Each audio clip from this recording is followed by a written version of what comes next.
Okay, here we go. Part 2, Chapter 5, Troubles with a Penguin. The next day was quite eventful at 432 Proudfoot Avenue. First, there was the serviceman, and then the policeman, and then the trouble about the license.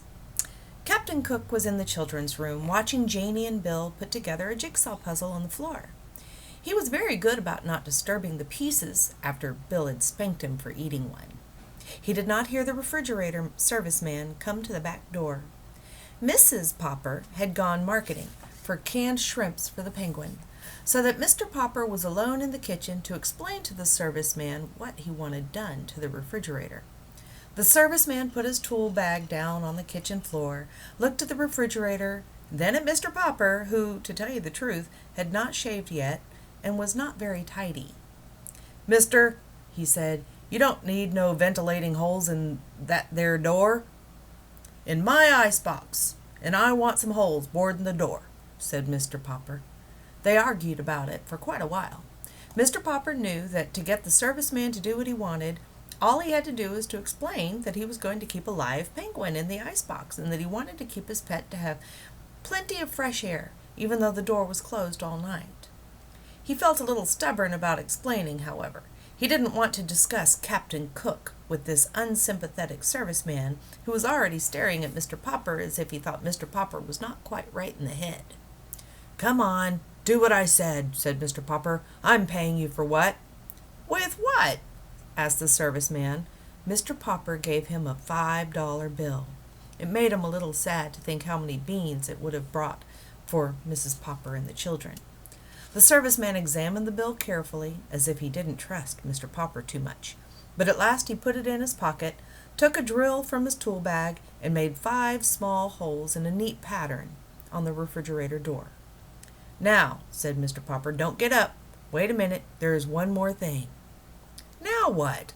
said the serviceman. "I suppose now you want me to take the door off its hinges to let in a little more air? Or do you want me to make a radio set out of your ice box?" "Don't get funny," said Mr. Popper indignantly. "That is no way to talk. Believe it or not, I know what I'm doing. I mean, having you do. I want you to fix an extra handle on the inside of that box so it can be opened from the inside of the box." "That," said the serviceman, "is a fine idea. You want an extra handle on the inside. Sure, sure." He picked up his tool bag. "Aren't you going to do it for me?" asked Mr. Popper. "Oh, sure, sure," said the serviceman, edging toward the back door. Mr. Popper saw that, for all his words of agreement, the serviceman had no intention of putting on an inside handle. "I thought you were a serviceman," he said. "I am. That's the first sensible thing you've said yet." "You're a fine kind of serviceman if you don't even know how to put an extra handle on the inside of an icebox door." "Oh, I don't, do I? Don't think I know how, as far as that goes. I've even got a spare handle in my tool bag, and plenty of screws. You needn't think I don't know how to do it if I wanted to." Mr. Popper silently reached into his pocket and gave the serviceman his last $5 bill. He was pretty sure that Mrs. Popper would be annoyed at him for spending all that money, but it could not be helped. "Mister," said the serviceman, "you win. I'll fix your extra handle. And while I'm doing it, you sit down on that chair over there facing me, where I can keep an eye on you." "Fair enough," said Mr. Popper, sitting down. The serviceman was still on the floor, putting in the final screws that held the new handle in place, when the Penguin came out to the kitchen on his silent pink feet. Surprised at seeing a strange man sitting on the floor, Captain Cook quietly walked over and began to peck curiously. But the serviceman was even more surprised than Captain Cook. "Ork!" said the Penguin. Or perhaps it was the serviceman. Mr. Popper was not sure just what had happened when he picked himself up in his chair a moment later. There had been a shower of flying tools, a violent slamming of the door, and the serviceman was gone. Then, sudden noises, of course, brought the children running. Mr. Popper showed them how the refrigerator was now all remodeled for the Penguin. He showed Captain Cook, too, by shutting him inside it. The Penguin at once noticed the shiny new inside handle and bit it with his usual curiosity. The door opened and Captain Cook jumped out. Mr. Popper promptly put Captain Cook back inside and shut the door again. to be sure that the penguin learned his lesson. Before long, Captain Cook became quite skillful at getting out and was ready to be taught how to get inside when the door was shut. By the time the policeman came to the back door, Captain Cook was going in and out of the refrigerator as easily as if he'd lived in one all his life. Here's a picture of the serviceman running away. He's a little startled. Chapter 6. More Troubles. The children were the first to notice the policeman. "Look, Papa," said Bill. "There is a policeman at the back door. Is he going to arrest you?" "Gook," said Captain Cook, walking with dignity to the door and trying to poke his beak through the screen. "Is this 432 Proudfoot Avenue?" "It is," answered Mr. Popper. "Well, I guess this is the place all right," said the policeman and pointed to Captain Cook. "Is that thing yours?" "Yes, it is," said Mr. Popper proudly. "And what do you do for a living?" asked the policeman sternly. "Papa is an artist," said Janie. "He's always getting paint and calcimine all over his clothes," said Bill. "I'm a house painter, a decorator," said Mr. Popper. "Won't you come in?" "I won't," said the policeman, "unless I have to." "Ha ha," said Bill. "The policeman is afraid of Captain Cook." "Caw," said the penguin, opening his red beak wide as if he wanted to laugh at the policeman. "Can it talk?" asked the policeman. "What is it? A giant parrot?" "It's a penguin," said Janie. "We keep it for a pet." "Well, if it's only a bird," said the policeman, lifting his cap to scratch his head in a puzzled sort of way. "From the way that fellow with the tool bag yelled at me outside, I thought there was a lion loose in here." "Mama says Papa's hair looks like a lion sometimes," said Bill. "Keep still, Bill," said Janie. "The policeman doesn't care how Papa's hair looks." The policeman now scratched his chin. "If it's only a bird, I suppose it will be okay if you keep him in a cage." "We keep him in the icebox," said Bill. "You can put it in the icebox for all I care," said the policeman. "What kind of bird did you say it was?" "A penguin," answered Mr. Popper. "And by the way, I might want to take him walking with me. Would it be all right if I kept him on a leash?" "I tell you," said the policeman, "honestly, I don't know what the municipal ordinance about penguins is, with or without a leash, on the public streets. I'll ask my sergeant." "Maybe I ought to get a license for him," suggested Mr. Popper. "It's certainly big enough for a license," said the policeman. "I'll tell you what to do. You call up the city hall and ask them about what the ruling about penguins is. And good luck to you, Popper. He's kind of a cute little fellow at that. Looks almost human." "Good day to you, Popper, and good day to you, Mr. Penguin." When Mr. Popper telephoned the city hall to see about a license for Captain Cook, the penguin did his best to disconnect the telephone by biting the green cord. Perhaps he thought it was some new kind of eel. But just then Mrs. Popper came back from the market and opened a can of shrimps, so that Mr. Popper was soon left alone at the telephone. Even so, he found it was not easy to learn whether or not he must get a license for his strange pet. Every time he would explain what he wanted, he would be told to wait a minute, and much later a new voice would ask him what he wanted. This went on for considerable time. At last, a new voice seemed to take a little interest in the case. Pleased with this friendly voice, Mr. Popper began again to tell about Captain Cook. "Is he an army captain, a police captain, or a navy captain?" "He is not," said Mr. Popper. "He's a penguin." "Will you repeat that, please?" said the voice. Mr. Popper repeated it. The voice suggested that perhaps he had better spell it. "Penguin," said Mr. Popper. "Penguin." "Oh," said the voice, "you mean that Captain Cook's first name is Benjamin?" "Not Benjamin. Penguin. It's a bird," said Mr. Popper. "Do you mean," said the phone in his ear, "that Captain Cook wishes to license to shoot birds? I'm sorry. The bird hunting season does not open until November, and please try to speak a little more distinctly, Mr. Topper, did you say your name is?" "My name is Popper, not Topper," shouted Mr. Popper. "Yes, Mr. Potter. Now I can hear you quite clearly." "Then listen," roared Mr. Popper. now completely outraged. "If you folks at City Hall don't even know what penguins are, I guess you haven't any rules saying that they have to be licensed. I will do without a license for Captain Cook." "Just a minute, Mr. Popwell.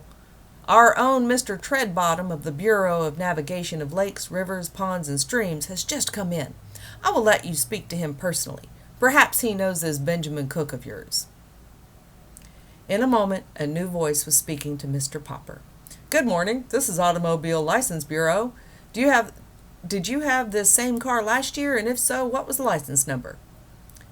Mr. Popper had been switched over to the county building. He decided to hang up. Captain Cook looks a little silly.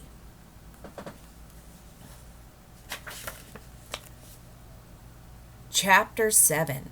Captain Cook Builds a Nest. Very reluctantly, Janey and Bill had to leave Captain Cook and go to school. Mrs. Popper was busy in the kitchen, rather belatedly doing the breakfast dishes, and while she dimly realized that the penguin was going in and out of the refrigerator pretty frequently, she thought nothing of it at first. Meanwhile, Mr. Popper had abandoned his telephoning and was now busy shaving and making himself neat, in honor of being the owner of such a splendid bird as Captain Cook. But the penguin, though thus neglected for the moment, was by no means idle. With an unusual excitement and having to go to the market earlier than usual, Mrs. Popper had not yet got around to straightening the house. She was an excellent housekeeper. Still, with 2 children like Janey and Bill and a husband with such untidy ways, there is no denying the fact that she had to pick up the place rather frequently. Captain Cook was now attending to the picking up. In the corners of every room he prowled and poked and pecked with busy thoroughness. Into every closet he stared with his white circled eyes.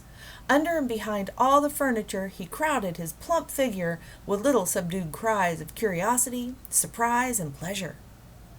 And each time he found what he seemed to be looking for, he picked it up in the black end of his red beak and carried it, waddling proudly on his wide pink feet, into the kitchen and into the icebox. At last it occurred to Mrs. Popper to wonder what on earth the busy bird was up to. When she looked, she could only scream to Mr. Popper to come quickly and see what Captain Cook had done now. He's gathering things.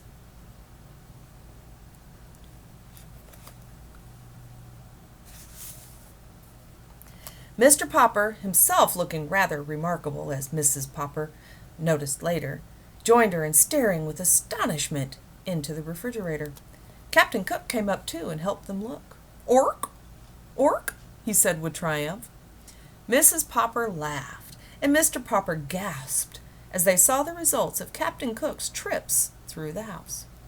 2 spools of thread, 1 white chess bishop, and 6 parts of a jigsaw puzzle, a teaspoon and a closed box of safety matches, a radish, 2 pennies, a nickel, and a golf ball, 2 pencil stubs, 1 bent playing card, and a small ashtray, 5 hairpins and olive, 2 dominoes, and a sock, a nail file, 4 buttons of various sizes, a telephone slug, 7 marbles, and a tiny doll's chair, 5 checker pieces, a bit of graham cracker, a Parcheesi cup and an eraser, a door key, a button hook, a crumpled piece of tinfoil, half of a very old lemon, the head of a china doll, Mr. Popper's pipe, and a ginger ale cap, an ink ball quart, 2 screws and a belt buckle, 6 beads from a child's necklace, 5 building blocks, a darning egg, a bone, a small harmonica, and a partly consumed lollipop,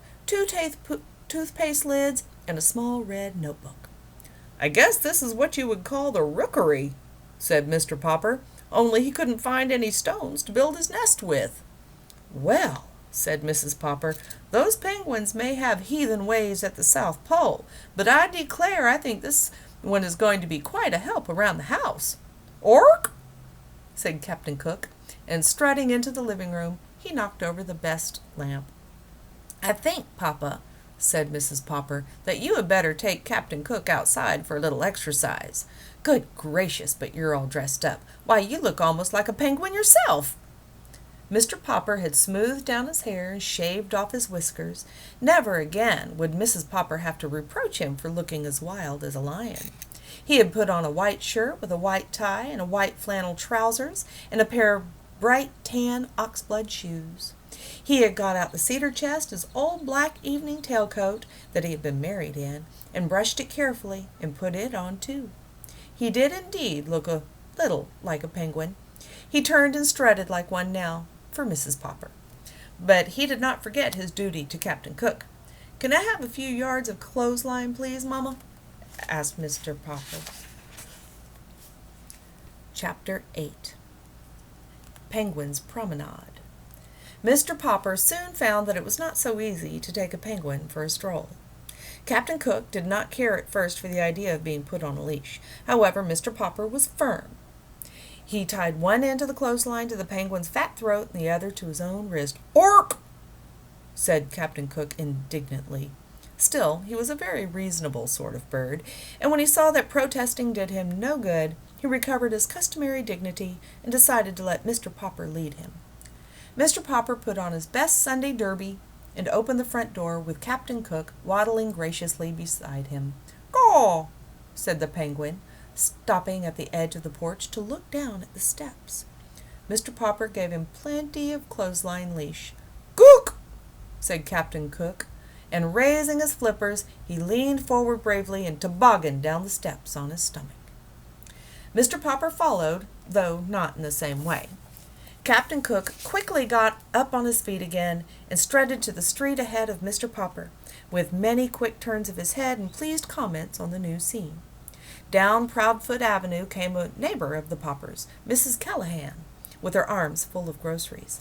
She stared in astonishment when she saw Captain Cook and Mr. Popper, looking like a larger penguin himself in his black tailcoat. "Heavens have mercy on us!"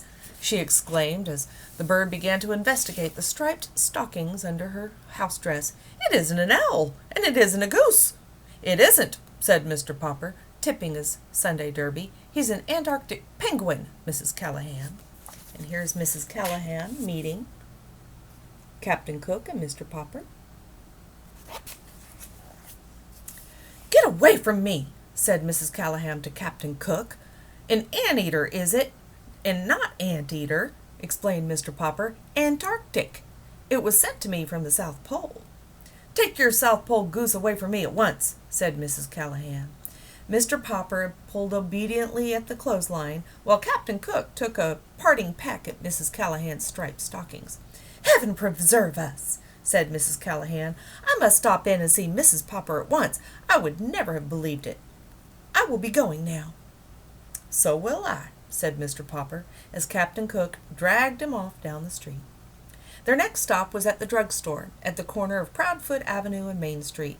Here, Captain Cook insisted on looking over the window display, which consisted of several open packages of shiny white boric crystals. These he evidently mistook for polar snow, for he began to peck at the window vigorously. Suddenly a car wheeled to the nearby curb with a shriek of its brakes, and two men sprang out, one of them bearing a camera. "This must be it," said the first young man to the other. "It's them, all right," said the second young man. The cameraman set his tripod on the sidewalk. By this time, a small crowd had gathered around, and two men in white coats had even come out of the drugstore to watch. Captain Cook, however, was still too much interested in the window exhibits to bother to turn around.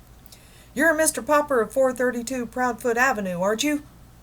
asked the second young man, pulling a notebook out of his pocket. "Yes," said Mr. Popper, realizing that his picture was about to be taken for the newspaper.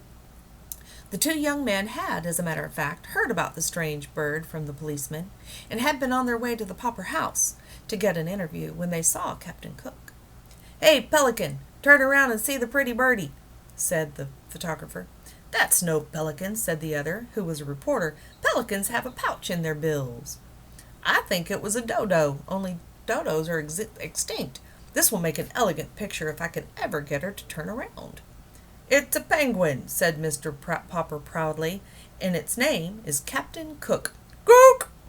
said the penguin, turning around, now that they were talking about him.